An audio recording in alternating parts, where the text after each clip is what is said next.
আসসালামু আলাইকুম রহমতুল্লাহ। তো আলহামদুলিল্লাহ আমাদের পেঁয়াজ লাগানোর পর বেঁচে থাকা দানাগুলো আজকে আমরা বেছে দিলাম। তো আমরা কতটুকু জমির দানা বেচলাম এবং কত টাকায় বেচলাম তা আপনারা এই ভিডিওটি সম্পূর্ণ দেখলেই বুঝতে পারবেন ইনশাআল্লাহ। তো আপনারা এই ভিডিওটি না টেনে সম্পূর্ণ দেখার চেষ্টা করবেন। তো আলহামদুলিল্লাহ আমি সকালবেলায় নাস্তা নিয়ে চলে আসছি আমাদের দানার জমিতে। মূলত তিনজন এসে দানা তুলতেছিল সকালবেলা থেকেই। তো আমাদের চারজন নেওয়ার কথা ছিল, তো কিন্তু পরবর্তীতে একজন দেয় নাই। তো সেই জন্য আমি আসলাম আমাদের এই দানা উঠানোর জন্য।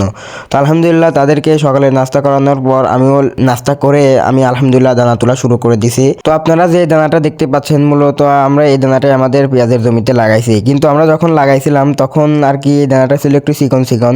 তো গত 2 দিন ধরে রোদ পাওয়ার কারণে এই দানাটা একদম মোটা মোটা হয়ে গেছে এবং অনেক সুন্দর হয়ে গেছে আর কি। তো আলহামদুলিল্লাহ দেখতে দেখতে আমরা অনেকটাই দানা উঠাই ফেলছি। তো এদিক দিয়ে একটু পাতলা, এই জন্য আটিতে কম হচ্ছে আর কি।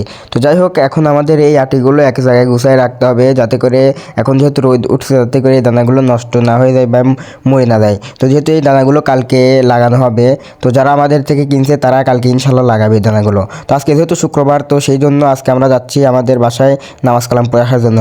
তো মূলত আমরা এই দানাগুলো গত শুক্রবারে বেচছি, তো কোনো কারণে আমি ভিডিওটা আপলোড দিতে পারি নাই। তো আলহামদুলিল্লাহ আজকে আপলোড দিচ্ছি। তো আলহামদুলিল্লাহ নামাজ কালাম পড়ে আসার পর আমরা আমাদের ওই জমিতে দানাগুলো শেষ করে ফেলছি তোলা।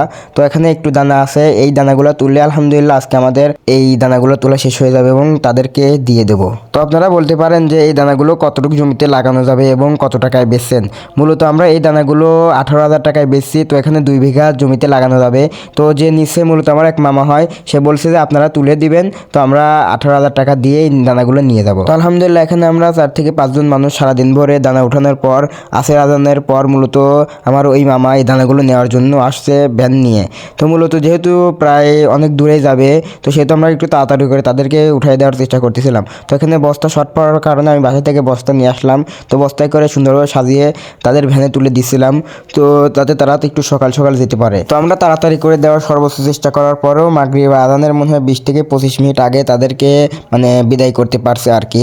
তো যাই হোক, আমাদের জন্য দোয়া করবেন, আল্লাহ তাআলা যেন আমাদের কিস্তি বারাকা দান করে। আসসালামু আলাইকুম রহমতুল্লাহ।